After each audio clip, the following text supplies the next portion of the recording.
All right, friends, we are kicking off session number 2, and I'm excited to be here.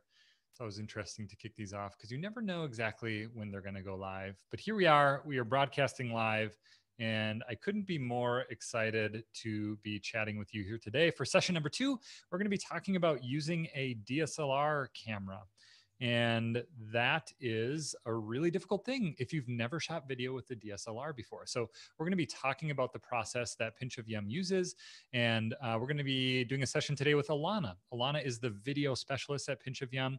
So in this session, what we're going to do today is we're going to be talking about the specific process that we go through when we're shooting a video with a DSLR camera. We're going to be talking about the settings that you need to use.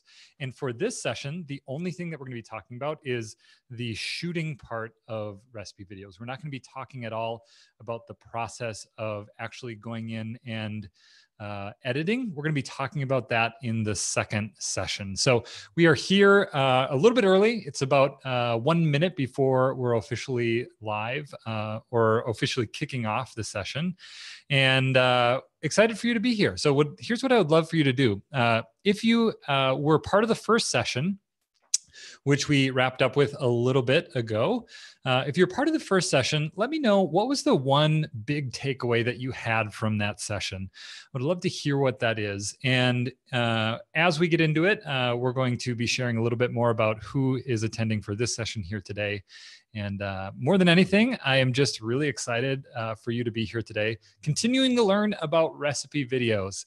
And also some people that were just interested in videos in general. So we had some people that weren't food bloggers necessarily, but were people that wanted to learn about how they can go about shooting video and shooting high quality video. So excited to have everybody here, regardless of the niche or the type of content that you're interested in creating. We have, last time we had almost 500 people, over 500 people that were attending and a part of the sessions. And today we have hundreds, right now we have hundreds that are tuning in as well. So one more reminder, if you were a part of the first session, would love to hear what was your one big takeaway from that session. If you weren't able to attend that, you can go back and watch the replay. But today, right now, what we're going to do is jump into the session on DSLR video shoots. And at the end, we're going to have a live Q&A, a little live Q&A session with Alana, which will be great. So what I'm going to do is I'm going to pull up my screen here. So you should be able to see some slides in a little bit. And once you are able to see those slides, in the chat, I would love to hear from you. And if you can give me just a quick gotcha, and that will let me know that you are able to see the slides and that you're able to track along with what we are doing on the slide side of things. Okay, so let's go ahead and start walking through this. We are going to, in this session, be talking about shooting a recipe video with DSLR cameras. Now, this is complicated, but it's not as bad as you'd think. Here's what the agenda looks like. We're going to do introductions real quick, and then we're going to be shooting a recipe video with DSLR. That is going to be the actual session. And then we're going to walk through Food Blogger Pro real quick, just talk a little bit about that. And then we're going to do a mini Q&A with Alana at the end, which is going to be great because there's going to be a lot of questions I know about DSLR videos.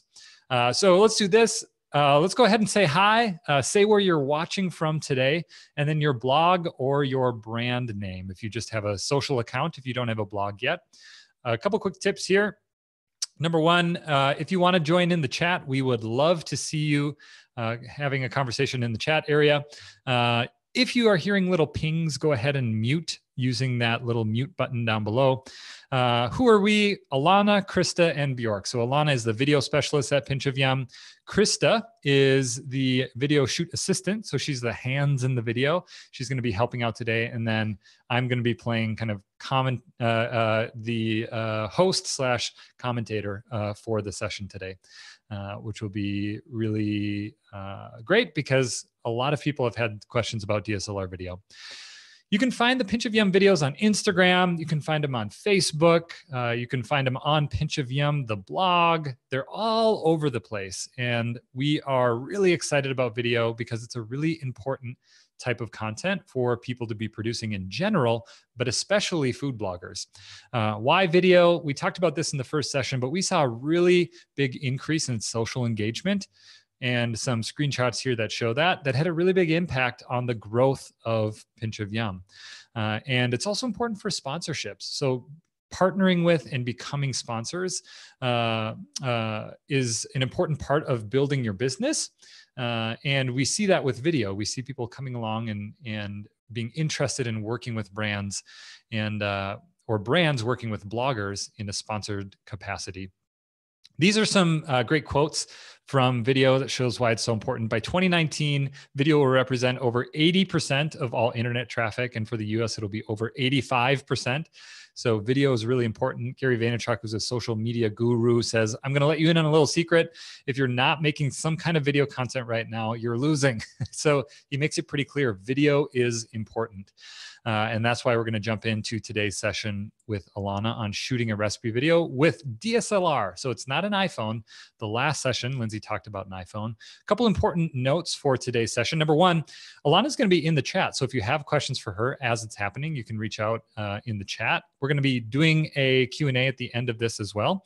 And then a couple other quick little takeaways here, quick important points. The exact numbers you should focus on for your settings are going to be talked about in this session, which is really nice. So you can jot those down, make a note of it as you're watching this session. We're also going to talk about the type of lighting that we use for Pinch of Yum videos, and then the different angles. We had some questions of that in the first session. How do you guys go about getting those different angles? And then we're going to talk about how to adjust your settings when it's too light or dark if you're using natural lighting. We're going to talk about a lot of really important things that you're going to be able to take some notes on and learn a lot in this session with Alana. So what I'm going to do is I'm going to switch over. This was a pre-recorded session. So I'm going to switch over and start the session with Alana.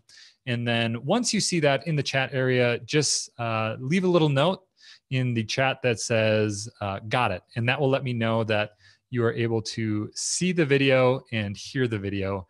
And then once I see that, I will go ahead and turn my video off, and then we'll jump back on at the end. So let me know once you can see that and hear that. Hey everybody, welcome to the second video of the recipe video bootcamp.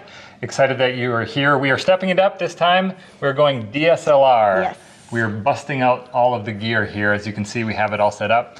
And here with Alana. So Alana, do you want to talk a little bit about what your role is at Pinch of Yum? Sure. I am the video specialist here at Pinch of Yum. So I film and edit all of our recipe videos. Yes, which is a lot. You've done a lot of recipe videos, which means that we have a lot to talk about and a lot of experience that we can check in with Alana on and have her weigh in on the different things that she's learned along the way. So here's what we're going to do for this video. What we're going to do is we're going to go through everything that it takes from start to finish to do an actual recipe video shoot using a DSLR camera. And what I want to say to you and encourage you with is that it's not as crazy as it seems. I know it seems like we have a lot of stuff here, but we're going to talk through it. We're going to simplify it. So by the end of this video, you're going to know exactly what you need to do in order to shoot a video. Now, just a quick reminder, as we are going through this, if you are watching it live, we pre-recorded this, but if you are watching it at the official live publication time, both Alana and I are going to be chatting in the chat area down below. So if you have questions, you can ask those in real time. And also, just a quick heads up that if you're curious about the specifics of the gear, right? A lot of people have gear questions.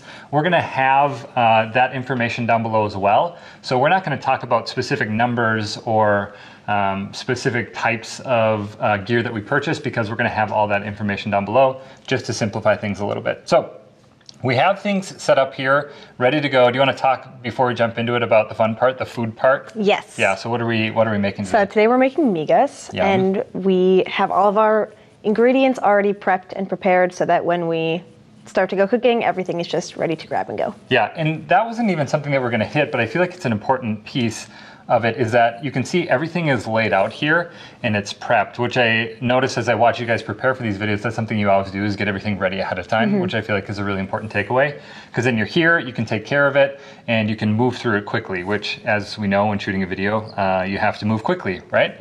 Okay, so let's talk about some of the high-level stuff first. Let's talk about some of the styling elements that we're going to incorporate in the video today. A lot of it goes into it. One of the first things I think about is lighting. So can you talk about the lighting setup that we have today? Yes, so we always use natural light. We're lucky enough to be in a studio with a bunch of different windows and lots of great natural light. So you can see our table is pushed right up against the window, so we're getting kind of a side lighting coming in, and we're kind of getting fill from all the other windows. For sure, yep. And if you don't have natural light, you can use artificial lighting. The nice thing about artificial lighting is that it's going to be really easy to make it the same every time, right? But it's maybe not going to have that same kind of general feel where natural light just feels so awesome, especially if you get it at the right time, which I think we have today. So we also have some other important elements stylistically. Can you talk a little bit about what's going on here? So we have the wood table, but then as you can also see, if you look closely, we have this board underneath. So can you talk about what this is? It's not a board, but a slab, or what would you call it? It's a slab of marble. And we like this as the background because it's bright, it's white, it looks like a countertop cooking surface. You could just film, I mean, we could just be using this table, but we think the colors really pop nicely on the white. For sure, it's nice to have that white frame that allows for the food to really be the center of attention. So we also have some other general elements in terms of just kind of the general style, look, and feel. So we have the light, we have the background board. Were there other considerations that you made in terms of like dishes that you're using or anything like that? Yep, I like this pan because it has just a little bit of blue. I mean, on the side you can see that it's blue all the way under, but from the overhead you just get little pops of blue, which I think, since this recipe is very yellow and green, will look nice together. And then once we get to showing the finished product in a bowl, we'll choose a matte bowl, something that's not super shiny, so it's not going to be reflecting a bunch of light. And we'll choose a color that goes well with the recipe too. Or reflecting you. Sometimes I've seen that where people will be cooking something and then there's a super strong reflection. You can see them like leaning over it. With metal pans sometimes too, you can see the overhead camera reflected in it. So the matte is really important with that. Okay, cool. So I think people get that, kind of the general stylistic elements that go into it. But now here's the interesting thing to talk about, some of the gear that we're using and some of the settings and things like that. So let's actually start with this. Let's do a review of the gear that we have. And then once we talk about the gear, we can talk about some of the settings that you're gonna need to set. And the nice thing about the settings, we're gonna be able to give people really specific numbers that you'll need to implement when you're shooting video, because it's a little bit different than photography. But let's start with the gear. Why don't we start at the top? I see it's a tripod, but it's a little bit different because there's this thing going across the top there and a bag of rice at the end. So can you talk about that a little bit? So this tripod is just a typical small tripod. We like that it's small because it fits up on the table. And then we purchased this arm separately, and it just kind of screws into the top where a camera plate would go. And this allows the camera to be perfectly parallel and overhead on the table, so we can see directly overhead. And because it's a little bit heavy, the camera with the monitor attached to it, the bag of rice is just kind of a counterbalance so that its tripod doesn't tip over into the food. So we don't have migas with a Canon camera on top. Great, so we have that bar across, and that just kind of goes on much like a tripod head would. You'd put the tripod head on, except this is a bar that goes across. And I think people understand then that you attach that on. It's an overhead shot, so the lens is looking down, balanced by the rice bag, right? Because you don't want it tipping over. We have a normal tripod here. People are familiar with that, so we don't need to jump into that. But something that people might not be familiar with is this right here, and we have another angle that we can switch to that shows kind of the specifics here. So can you talk about what we have set up with the monitor here? Yep, this is just a small 7-inch monitor. It's connected to the camera with this little articulating arm so that we can push it down so we can see it. Mm-hmm. This is really nice because, especially with the overhead camera, you have to be up on a ladder looking down at the camera to see what's on screen. Right. And this way you can see what is in frame and in focus on the camera while you're cooking, which is really helpful. I remember that was one of the first things when you started working with us is you said, I'm going to get this monitor. And that was something when Lindsay and I had shot that we had never used before, was a monitor. And I remember it was like, oh, of course you want a monitor because it makes it so much easier to see. When I would do the camera stuff when Lindsay was doing the recipe before, if we'd shoot videos, which wasn't very often, but I would be like climbing on a ladder and trying to look down and then didn't know if it was the right shot or not. But what you have here, this nice arm that you can adjust and change. The monitor, which works out really well because then you can see exactly what it is. And the interesting thing with the monitor, it's switched off here. And the camera just went to sleep. So we're gonna switch this on. One of the things that we were talking about before is, while it's possible to have the camera monitor that we're using show the image correctly, you actually were saying that you like when it's flipped upside down because I'm gonna show this. Like if I put my hands in here, it's a little bit deceiving or it feels weird because it looks like they're coming out of the other side, right? So one of the things that you say that you do, which we'll switch this on, switch this a little bit later, is that when you're actually shooting, you flip it so it's upside down. So then it looks like you'd want it to look when you're interacting with it. And the right side of the screen is the right side of the Got it. So we have this nice little monitor that allows us to see what we're shooting.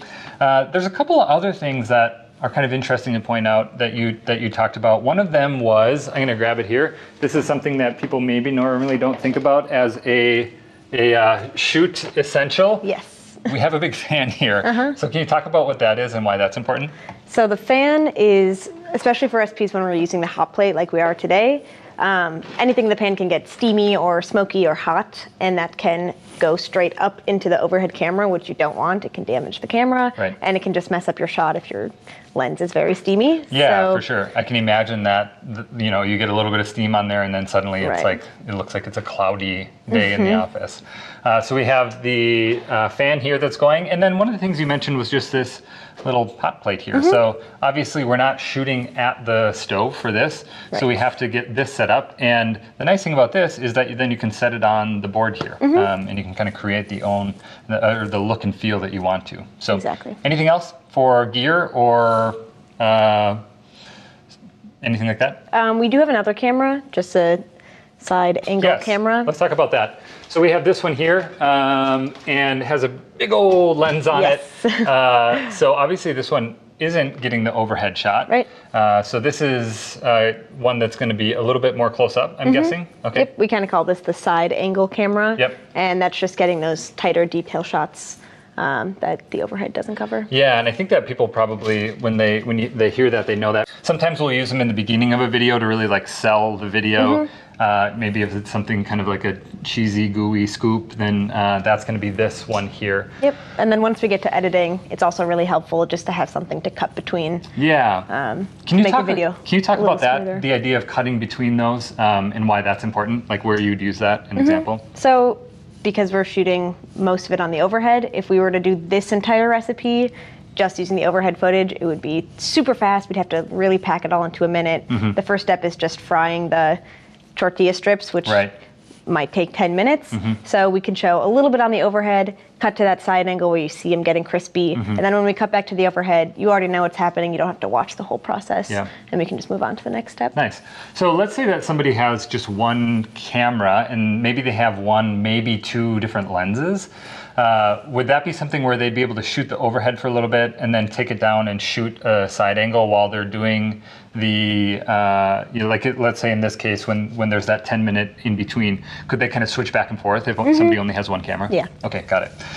We're lucky enough to have two here today to kind of simplify the process. If you have one, not a big deal. You don't need to get another camera in order to get those side angle shots. That's something that you can do in between. Great. So we did the gear review. We kind of went top to bottom and talked about all the different things that you need. Again, none of this stuff is going to be super complicated, but as you get into it, it might seem a little bit overwhelming. And just a reminder, if you didn't watch that first video from today, if you're just getting started out, you might only have your phone, and that's okay. You can use that. As Lindsay talked about, that was how she got started with it. We just wanted to offer both perspectives, kind of the beginner basic, as well as people that want to start shooting with DSLR. So for those that do want to shoot with DSLR, let's talk a little bit about the specifics of the settings that you would want to use. And we have the view here of the different settings. And Sage, the dog, is coming over. She just came in. Hi, Sage. We'll have her do a little bit of an appearance here real quick. There we go. Okay. And then she needs to go. Why don't you go lay down in your bed, Sage? Why don't you go lay down in your bed? She always is trying to get in front of the camera. She's so vain. Okay, so let's talk about the settings here that we want to set up for the DSLR camera. So we'll start with frames per second, which is how many images the camera is taking per second. And we are shooting at 23.98 frames per second. We'll just call that 24.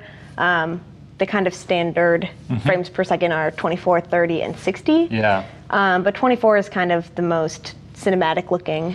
Yeah, it's kind of like if you were to go to a movie and, you know, let's say you went and watched X-Men at the theater, that would be, they would show that how it would be delivered as 24 frames per second. So when you say cinematic, it literally looks like what they would do with a movie, as opposed to 30 frames per second, that would be like your nightly news. And then 60 frames per second, that looks really, that looks like really digital. I don't know, is there, how would you explain it? It's kind of like a camcorder look or feel to it. Exactly. It looks really, really smooth, but maybe too much where you don't really like that look. So we always shoot 24 frames per second. And is that just a settings area that people can find in their camera? Okay, great. So we would recommend 24 frames per second for your video. And if you're shooting with two cameras, just a reminder, both of those should be 24 frames per second. Yep. So we have the frames per second. You want that at 24. And then let's talk about shutter speed. Yep. And I think people that do photography understand shutter speed, but with video, there's actually some recommendations for what you should start with. And do you want to talk about what that is and how that works? Yep. So shutter speed is essentially how fast the shutter is opening and closing for every one of those 24 images. And because it's video and you want all those images to have a certain look as they are put together, the general rule is to double your shutter speed from your frames per second. So because our frames per second is 24, we're going to go for about 1/50th of a second for our shutter speed. Got it. And again, for this, you'd want to be in manual for this. So for those of you that haven't shot in manual before, this will be your adventure into manual for your DSLR camera. But the nice thing is that you're going to have these settings that pretty much are standard settings. Obviously, if you really want to, you can use whatever you want. But as a ground rule for shooting video, you want to start with this, which is 24 frames per second. That's what we want to do for the cinematic look. And that means if you choose 24, that you're using 1/50th as your shutter speed. Yes. And then we get to make this decision about aperture. And there's not really a hard and fast rule for aperture. So can you talk about what aperture is and how it impacts the video? Yep. So the aperture is what lets light into the camera. And the higher your f-stops, the higher your aperture, it's actually closing down the aperture and letting less light in. Yep, so you can imagine, almost, sometimes I think of it, is the black part of your eye the iris, is that right? What is the middle part of your eye? Like when it gets really bright out, it shrinks down, and that's kind of like the aperture, is that it'll shrink down to let less light in. And when it shrinks down like that, the other thing that's interesting is that more stuff is in focus. So let's say you wanted a lot of stuff in focus, you'd want that aperture that aperture really small. The confusing thing with aperture is that the number gets bigger the smaller it gets. Right. So like if you go the other way and it starts to open it up, then what happens with that? Then your depth of field becomes much smaller and you're getting a lot more light let into the camera. Got it. So there's not as much in focus. As the number goes smaller, so let's say 4, for instance, there's not going to be as much in focus. There's going to be more light that's let in, and that switches back and forth. So as the number gets bigger, it gets the hole gets smaller. I have no idea what this will look like. It might look really bizarre. But it is communicating the point where it gets smaller, there's less light, and then the number gets bigger, and or the aperture gets bigger and it lets in more light. So that would be something that you'd want to play around with, and experiment on your own, how much light do you actually need? Let's talk about it. Here we have our aperture. So we have that set at 5.6. Is that pretty common for what you end up with in a setting like this? Got it. So it really depends on how bright the light is. Today it's a pretty overcast, cloudy day, so we're not getting too much light. But we try to keep it closed at least to 4 on the overhead, just because we really want a larger depth of field, because if it's really thin, because it's overhead, if we have different levels of food or whatever in the pan, it's only going to grab focus on part of what we're cooking. A super extreme example, let's say you set the aperture at 1.8 and you have a big mound of, whatever it would be, cheese. It's only maybe going to have the very top part of the cheese in focus. Right. So in general with video, you kind of want most of it in focus. Now there might be a time where you hold things up a little bit closer to the camera. You want a little bit of depth of field for that. But in general, it seems like kind of that 5.6 range is going to be good for that overhead shot. Right. And if we wanted to close it down even more, we could adjust our ISO by just bumping that up. Great. And that will let in more light so we can close down our aperture. Got it. Yep. And so ISO is the last setting.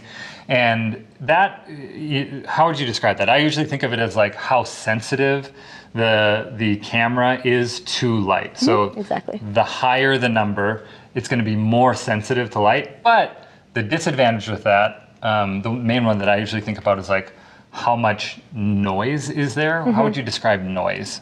Kind of like that snowy look that you'll get on footage if it's really dark and you're really bumping your ISO to adjust for it. Yep. So let's say you're shooting in a super, super dark setting. You're like, oh, great, I'll just put my ISO up super high so then it's really sensitive and I can see everything.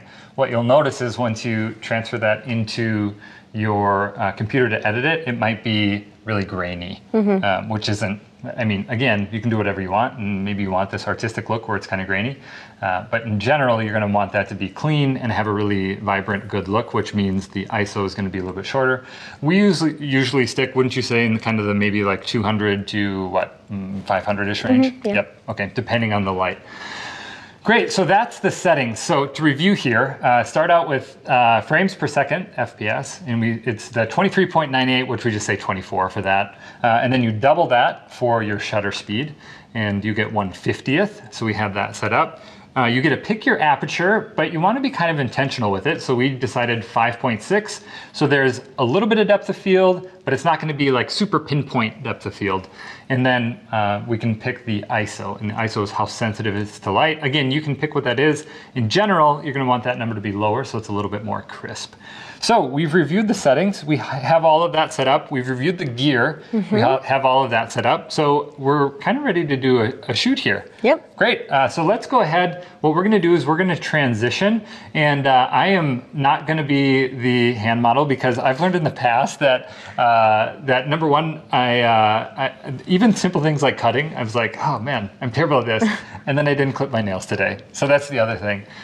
So I'm going to step out. What I'm going to do is I'm going to be on the side here, and Krista's going to come, Pinch of Yum team member, and help out with some of this. And I'm going to do kind of some color commentary as we start the shoot here and talk through how we're doing it. Sound good? Yep. All right, let's do it. Okay, so here we are. We are going to do the actual shoot now. Look at this. I have this nice little, I don't know what you call it, director chair, but I'm not directing, so I can pretend. I'm going to do kind of color commentary here as we work through the recipe. Krista's joining us. Thank you, Krista, for being here. And we are going to do the shoot. So one of the things, a couple things actually, that are going to be a little bit different than what we talked about before. We had a little pre-meeting with Lindsay. She came in and said, a couple thoughts here. Number one, maybe most important, was we're switching this guy out. Yep, so can you talk about why that happened? Yep, so this is a prettier pan, I think, than our nonstick. Which is a little bit stained. We didn't want to use this on the overhead because you'll see the stains.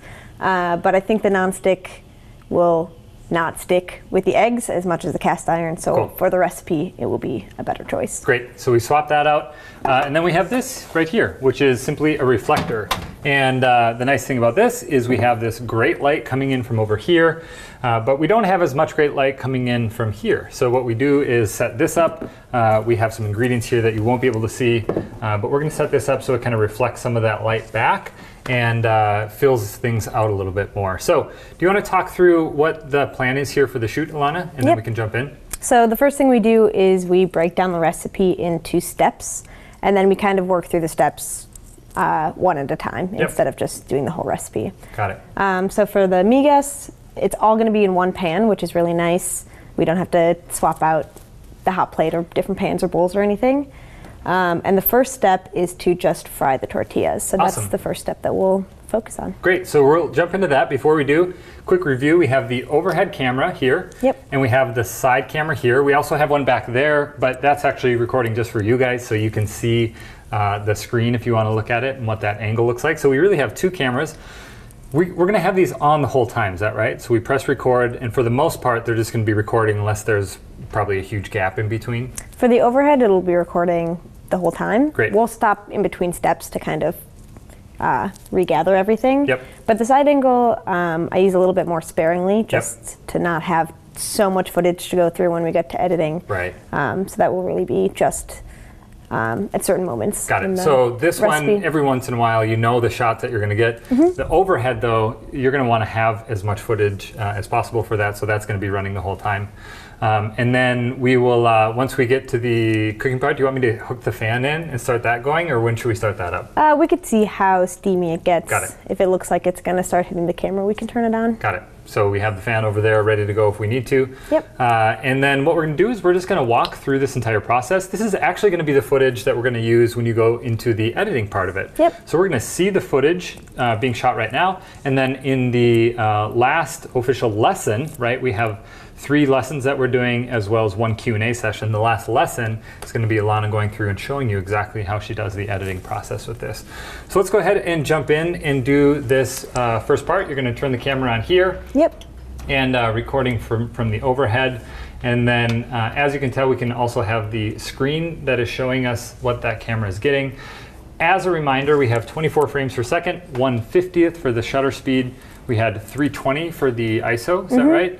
And then the aperture is 5.6. Yep, so I actually just opened it up to 5 because it got a little bit darker since we set the camera. So we adjusted that. All right, so let's go ahead and jump in. You want to talk through what this next step will be like? Yep, and another important thing is to just always have the recipe on hand. Also, we reference it tucked all over the time. Here in the corner. So the first step is to heat the oil and the butter in a large skillet over medium heat. We've had the burner going this whole time we've been talking because it takes a while to heat up. And then you just add the tortillas and fry. Great. So what we'll do, maybe Krista, you can step in here, and then Alana, your role is usually you'll play kind of director and keep an eye on things and make sure that you get the shot you need. Yep. Obviously, if you're shooting on your own, this is going to be you for both of these things, which is totally okay to do. You just need this overhead camera, get that set up, and start pressing record. So let's go ahead and do it. So we'll put the butter in as kind of a first step, and you can kind of see what it looks like as we move through these different steps here.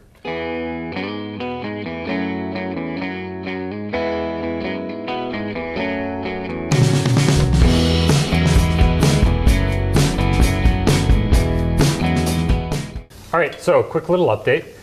It's been, what, maybe 10 minutes? Is that right?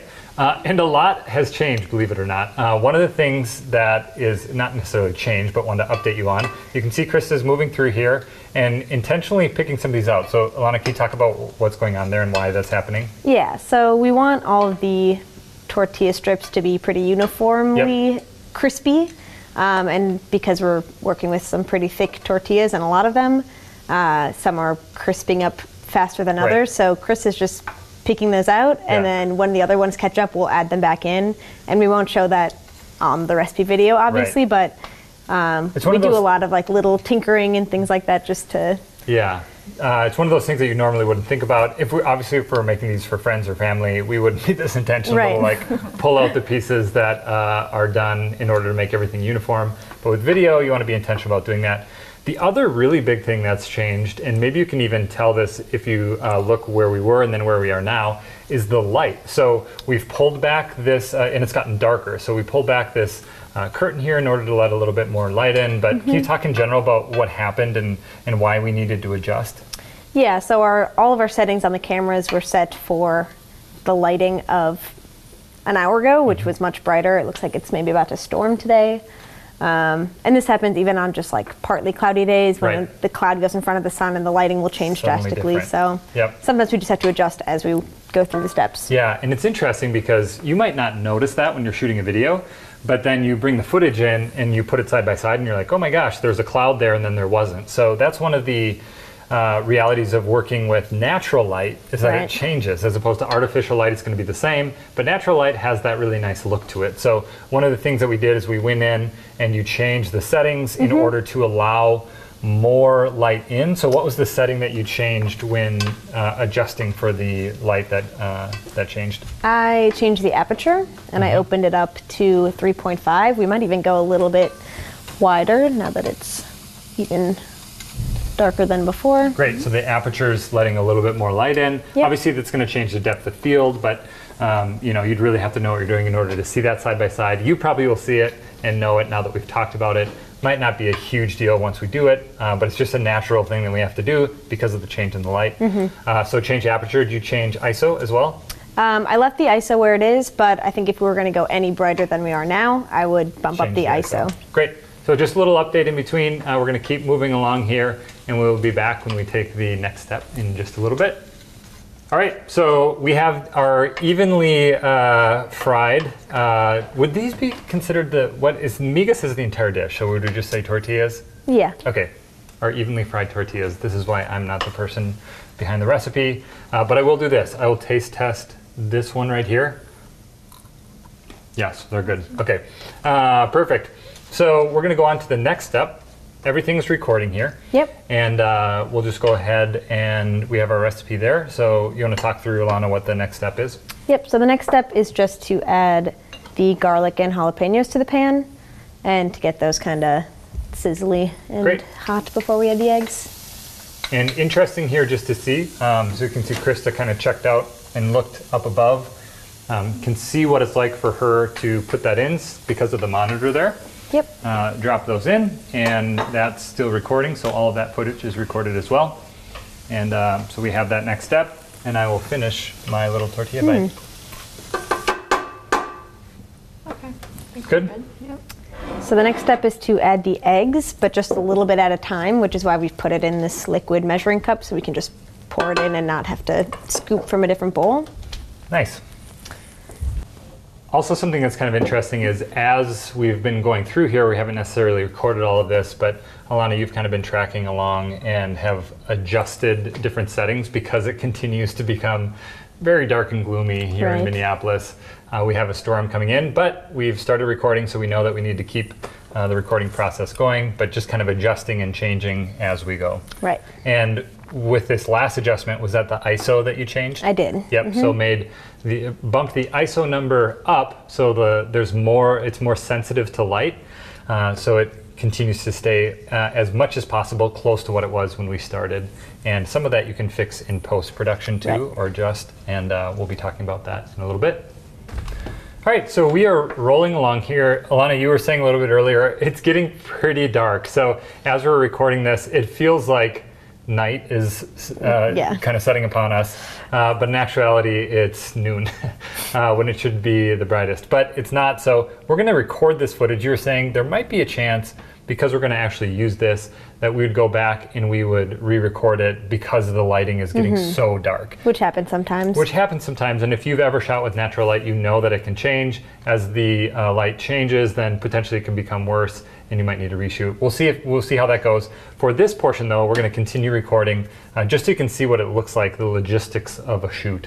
So can you talk a little bit about what's next here, Alana? So the next step is going to be adding cheese and cilantro and a little bit of salt. Okay. And I'll have Krista kind of stir up the pan before she adds the cheese, just to have a stirring shot to cut to. Got it. We'll talk about that in the editing section. Okay. And then once everything in the pan is ready to go, I'm going to have her lift the pan up towards the camera and pull it out as a transition. Okay. And you'll see that we have a little tracking focus box that's going to keep focus in the middle of the Got it. And that's really important to think about those transition shots. That'll be a really good example of showing that. If you've watched recipe videos, you know that a lot of times there'll be those transition shots.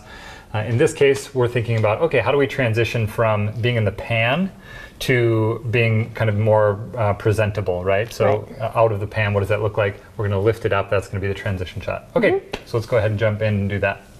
Okay, so here's where you're saying give it a little stir. Yep. You'll have that footage. You're recording it on this camera here. And again, if you don't have two cameras, not essential that you do in order to do these, but you could maybe take the camera down, get an angle before putting it back up. And then we'll put the cheese in. Yep. Great.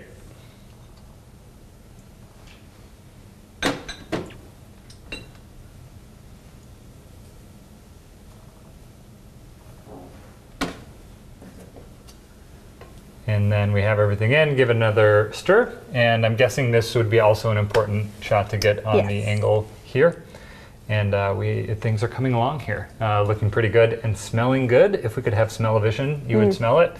And it smells great. And then after this, is that where it would be that transition shot that you were talking about before? Yep, so we can wait till the cheese gets a little bit more melty. Great, so what we'll do is we'll pause here. The cheese will continue to melt.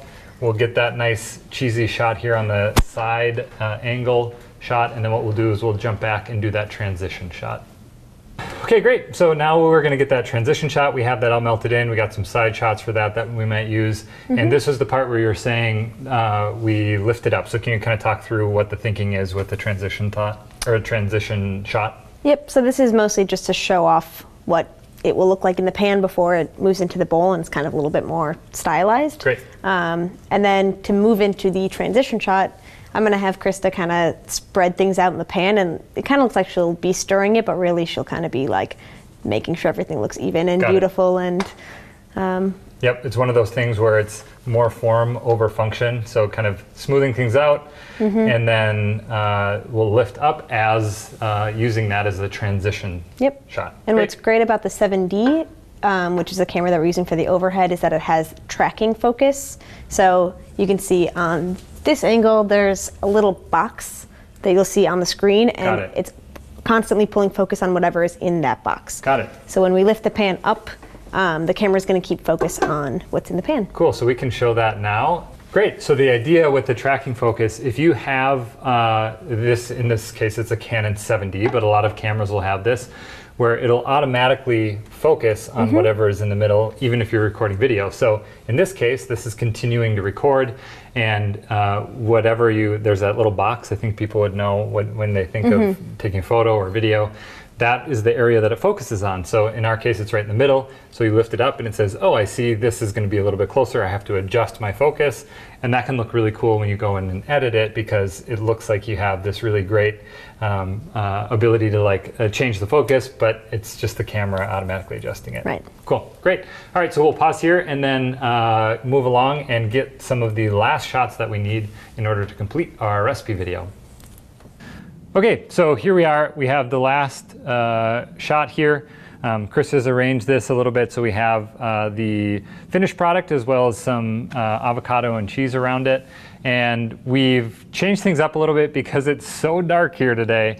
It's 2 o'clock, but it feels like 9 o'clock. But we're going to keep going through this so you can see what it looks like to do a shoot from start to finish. Alana, do you want to talk a little bit about some of the changes you made here at the end and why we made those decisions? Sure. So we were going to do our finishing shots, do some from the overhead, where we would maybe have the avocado and the cheese and some of the different toppings around the bowl. But it's just too dark and shadowy. And to accommodate for the light, we need to have the ISO way high up. It's like 2,000 on this camera right now. So our depth of field would be too small to do those overhead shots. Yeah, and we were saying before, if this was an actual shoot that we're going to use on for a campaign or for social media or for the blog, we'd probably at this point have to just press pause and say, this isn't going to work because it's so dark. But because we're doing this lesson in this course, we want to push through all the way so you can see what it's looked like to do a start to finish shoot here. So we'll modify a little bit. We'll adjust things. Not going to do the overhead. We're going to do the shot here. So let's go ahead and do that. Do you want to talk through what's going to happen here, and then Krista can kind of walk through the process? Yep. So sometimes we'll show the actual plating of whatever we just made. In this case, because they've been sitting for a while, they're a little bit like chunky stuck together. So we just have them already ready to go in the bowl, and we've kind of put some of the crispier pieces on top. We have some beans in the bowl, and then for this last shot, what we're going to get on camera is some cheese sprinkling on top. Great. Some avocados being put on, and then a big bite shot taken out. Great. So we'll go ahead and do that. We'll play some of those clips so you can see what it looks like. We won't necessarily talk over it, but we'll play some of these so you can see what it looks like. And then we'll come back here at the very end to finish things off for this shoot section of the recipe video bootcamp. Okay, so you can see that here we're sprinkling some of the cheese on. And then we'll put the avocados on. And now it's the infamous, famous, maybe we don't know, it depends, bite shot. So for this, maybe you have to do it a couple times, but we want to get this as kind of a way to end. Is that right, Alana? Mm-hmm. Yep, so a lot of times this will be the last shot that we have is grabbing a bite. So we can go ahead and do that now. Great, okay, so that's a wrap for the shoot section. Krista, Alana, great job. It was fun for me to do a little color commentary here as we worked through it. And hopefully for you watching at home or wherever you are, you can see that when you break it down into little steps, it's not as complicated as it might seem. And our encouragement to you would be to jump in, to give it a shot, and to try going through it, because that's what it takes is practice. And that's a wrap for this section. Thanks for watching, guys. All right. Hey, huge round of applause for Krista and Alana. Thank you guys so much for coming on, for sharing that, and for Alana for being a part of the chat session here that was happening while we were doing this. Some people were asking, hey, what about the equipment? What type of equipment do you use? Or can you let me know the settings again? How are those set up?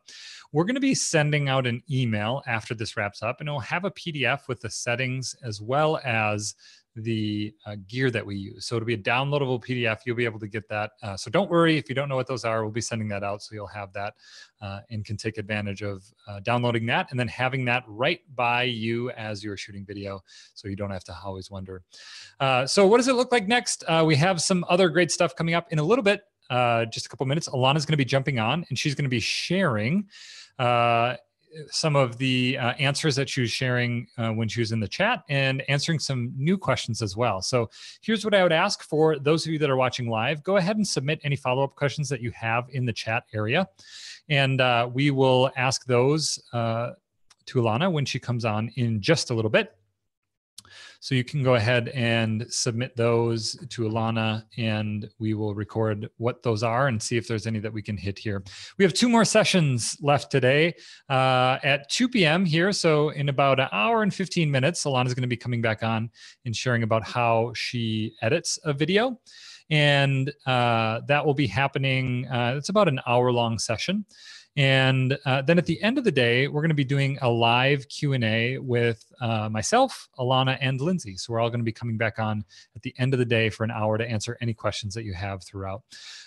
So if you didn't get to watch the first session, if you're not going to be able to watch the next 2 sessions, the replays are available until February 24th that night. And then once they're done, they're gone. Unless you are a member of Food Blogger Pro, they're going to be available there and accessible at any time if you want to watch those and you're a member of Food Blogger Pro. So what do you do after the bootcamp? Well, Food Blogger Pro is a great next step. There's a ton of information that we're covering here, but there's also a ton of information that we don't get to. And if you're interested in shooting video, Food Blogger Pro is going to have a ton of resources that are available for you. I talked about a few of these in the first session. But I would love to pull that up again just to give you a little quick tour of what it would be like if you were a member of Food Blogger Pro. So I'm going to share my screen here. And if you have any Food Blogger Pro questions, you can go ahead and submit those as well, because we would love to answer any Food Blogger Pro questions that you might have. And some people have been asking, they've been saying, hey, when I go to foodbloggerpro.com, I want to sign up. I'm interested in signing up. But when I go to foodbloggerpro.com, this is the screen that I see. It says, join the waiting waiting list. Well, we're not doing what's called a public enrollment. We're doing an enrollment period that's a private enrollment. So we only offer it to people that are attending the boot camp or that have signed up for the waiting list. And we have 2 private enrollments every year and then 2 public enrollments. So there's Food Blogger Pro, you can only sign up 4 times a year. This is one of those times. It's our first time to sign up in 2018. But if you go to foodbloggerpro.com, you're not going to see a place where you can sign up. That's because you have to go to foodbloggerpro.com/bootcamp-bundle. And that will redirect you to the sign up page. And you'll see information here about signing up for Food Blogger Pro. Now, this is the yearly membership and it's $279. That includes 1 year of access to Nutrifox. So if you're a food blogger, Nutrifox allows you to create embeddable nutrition labels that you can include on your blog. And there's lots of different examples on Pinch of Yum of different recipes that include a Nutrifox label. And you can pull those up in a lot of recipes. This is an example. So on Pinch of Yum, we have this really beautiful nutrition label. This was created with Nutrifox. And if you're a food blogger, nutrition information is something that you can include as an additional value add for your readers. And we do that with Pinch of Yum, and we create those with Nutrifox. So if you sign up for that Bootcamp bundle, the Nutrifox is included for free. It's also possible to sign up for just a monthly membership if you're not interested in getting that bootcamp bundle. And if you go to that page, it's foodbloggerpro.com/signup/2. What you'll see is the waiting list. And that's because we are currently in a waiting list period for Food Blogger Pro. The official opening of the Food Blogger Pro waiting list is next Tuesday. So we have kind of a short period here where we're just doing the bootcamp bundle, but later on we'll be opening that up for everybody on Tuesday. So if you are interested, again, you can just go to foodbloggerpro.com/bootcamp bundle. There's also a little link down below, and the link down below of the video you're watching right now will bring you to this exact page. So what's included with that? We went over that in the last session, but I'll just review really quickly what's included with the Food Blogger Pro membership. And I'm going to log in here to my Food Blogger Pro membership. And you'll be able to see here a few of the different areas that are included. So one is the community forum. It's a super active place where people ask all of these questions related to building their blog. One of the areas where that's pretty active is the photography and video areas. So if I click into here, you can see all of these questions that people have about video. So somebody's shooting their first video, they wanted some feedback on it. Somebody just got a new camera and they had some questions about it. So this would be a great place to go if you have those specific questions as you start to get into video. The other thing I'll say that's awesome about Food Blogger Pro is we have this group called the Food Blogger Pro Experts. And these are people that are experts in a really specific niche of blog building or business building. We have Alana, who is the Pinch of Yum video expert, video specialist, and she's also the expert for Food Blogger Pro. She's going to be coming on in a little bit and sharing some of her expertise, answering some of those questions. So Food Blogger Pro is this incredible resource. And you know, a lot of times when you do online courses or you see those offerings, they can be super expensive and they can come at a huge cost. And so, you know, it might not be uncommon to see it for $900 or $1,200 or $2,000, but we're really proud of offering Food Blogger Pro at $279. We're able to be a sustainable, profitable company while also offering really good service to our members. And we found that that's a sweet spot for us. And Alexa actually just left a note here, and she said, you can actually, with the Bootcamp bundle, sign up for a monthly membership as well. I had gotten that wrong. That's open as well, but you just need to replace the 1 up here with a 2. So if you want to sign up for just a monthly membership, you can do that by going to signup/2/bootcamp. and that'll be open. Now, one thing to point out is you don't get the access to NutriFox. So if you want that bootcamp bundle where NutriFox is included, you can create nutrition labels like we do on Pinch of Yum. That would be the yearly plan. But if you just want to sign up for the monthly plan, that would also be possible. So that's a little bit about Food Blogger Pro. We think it's incredible. We're maybe a little bit biased, but we also have some people that have said some really nice things about it. This is Christine that said, thanks so much for creating such a great community here. I feel like I have my very own secret blog world where people understand what I'm going through, and it's pretty cool. I also love that I don't feel just like a number here. The information and forums are invaluable and definitely something I plan on investing for the future to come. And then Beth was a blogger that had been blogging for a long time. She said, I had set a goal to double my blog revenue within 3 months, and the info provided by Food Blogger Pro was able to accomplish that in under 30 days. My revenue was already fairly large, so this was no small feat. The website and all of the easy to use information is beyond valuable. Quitting my day job, paying off my student loans, and buying a house is in the near future. Thank you, thank you, thank you. Beth had been blogging for a long time. It's not like it's something that happened overnight. So we don't want to give the impression that you sign up and then are able to just build this blog really quickly and replace your income with it from your job. But there is information in there that will allow you to more quickly learn those important things if you are interested in really leaning into Food Blogger Pro or blog building via Food Blogger Pro. You also might not be interested in the money side of things. Maybe you just want to have a creative outlet, and Food Blogger Pro is going to be able to help you do that and have it be less frustrating on a lot of different fronts. So that's a little bit about Food Blogger Pro. Again, the link is just down below if you want to check that out and sign up. We think it's great. If you want to check out any of the other testimonials, you can just go to foodbloggerpro.com/testimonials. There's some other people that have said some really nice things about Food Blogger Pro there. So what I'm going to do now is I'm going to welcome on Alana, and I'm going to send Alana a link where she'll be able to jump on. And once she does that, we're going to bring her on, and then she's going to answer some of those questions that you have. So if you have any DSLR specific questions for Alana, you can go ahead and submit those in the chat area. And then once you submit those, Alexa will bring those over. So we have a little running tally here of all of the different questions that people are submitting. And we want to make sure that Alana is able to answer those. So I'm going to invite Alana on right now. Alana, you should get a little link there. And there she is. If you guys can see Alana, give me a thumbs up. And then Alana, I think you need to unmute yourself. Yep. Down below. There we go. We can hear you. Awesome. Cool. Hey, welcome. Good to be here. Yeah. I'm going to pass along some of these questions that are coming in, Alana. And first of all, great job with the session. It was fun to see that again and be reminded of the fact that I didn't clip my nails that day. Mm-hmm. So let's jump into some of these questions. One of the questions that people had was they were wondering, about those two different angles. And Pinch of Yum is maybe in a unique situation where we have two cameras. So if somebody has just one camera, would they be able to use an iPhone or an Android phone and then use their DSLR as well? And how would you recommend they go about setting that up?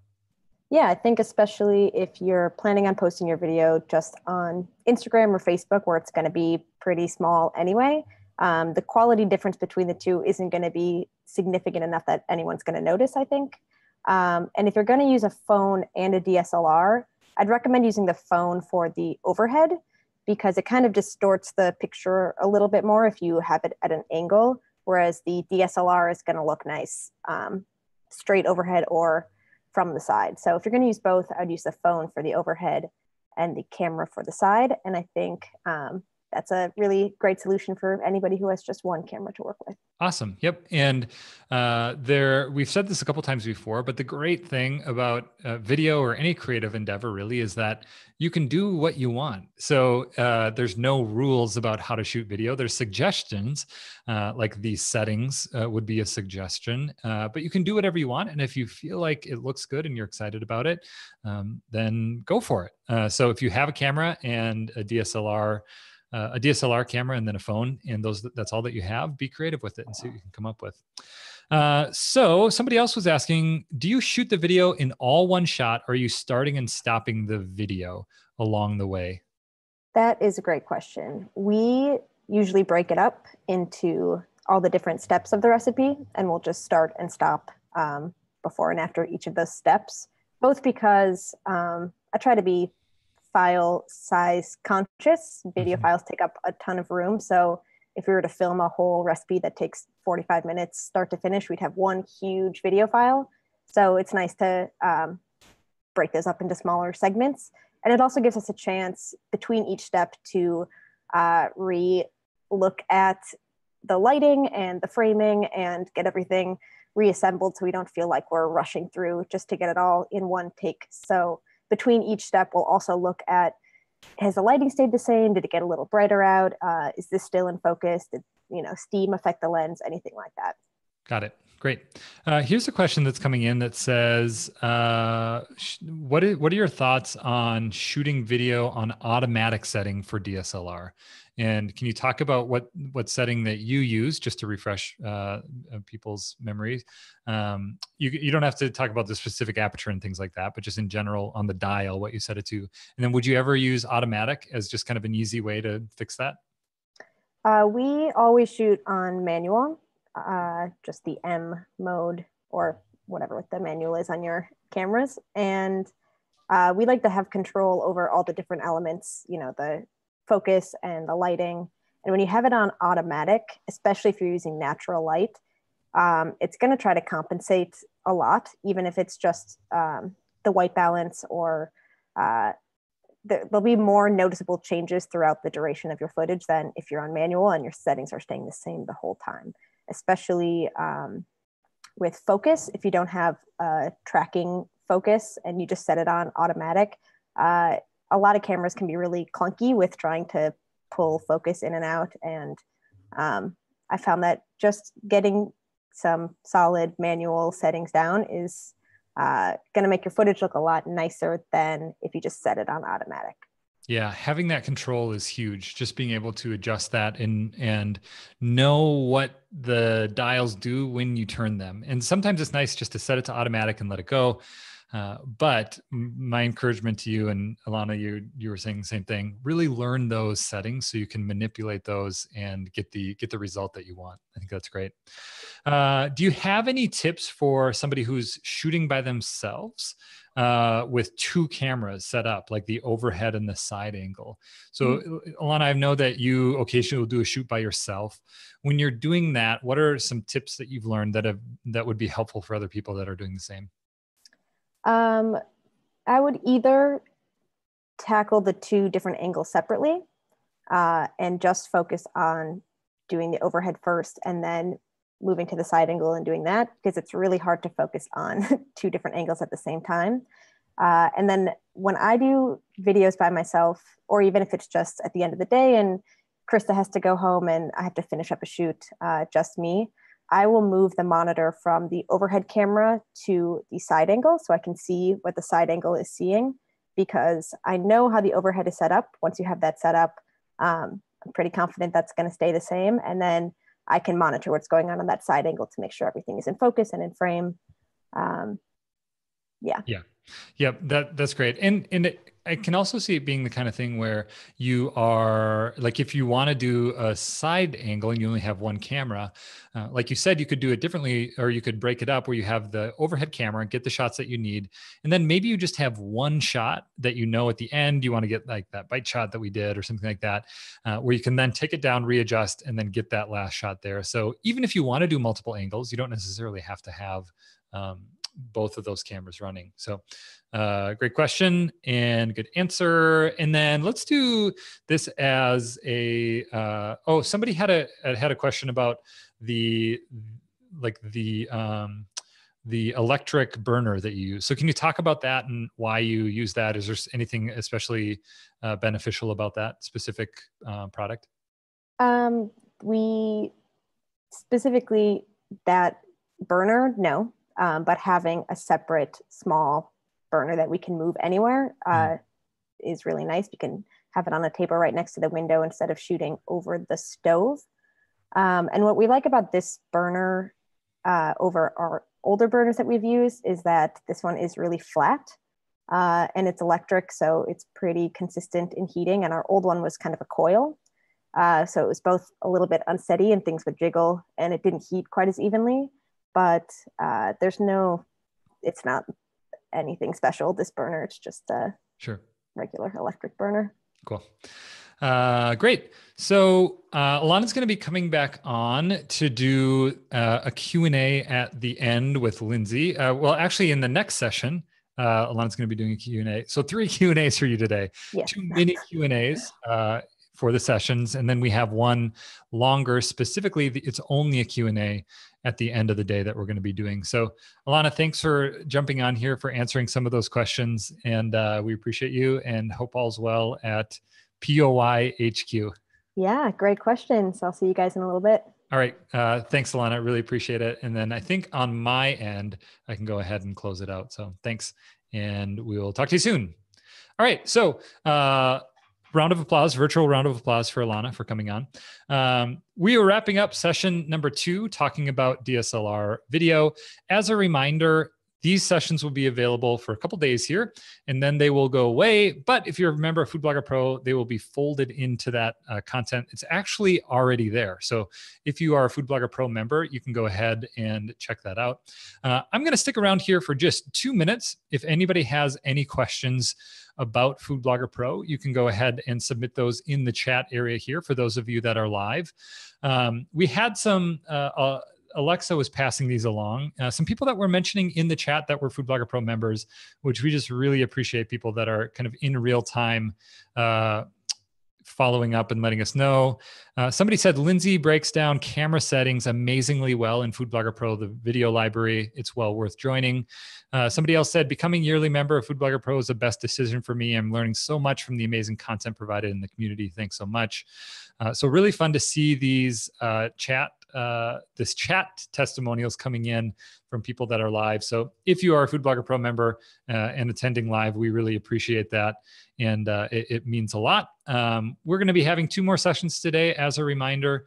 And the next one starts up in about an hour here. And Alana's going to be walking through the process of editing video, which is not an easy thing, but I think once you watch Alana go through the process, you realize it's not as bad as it seems.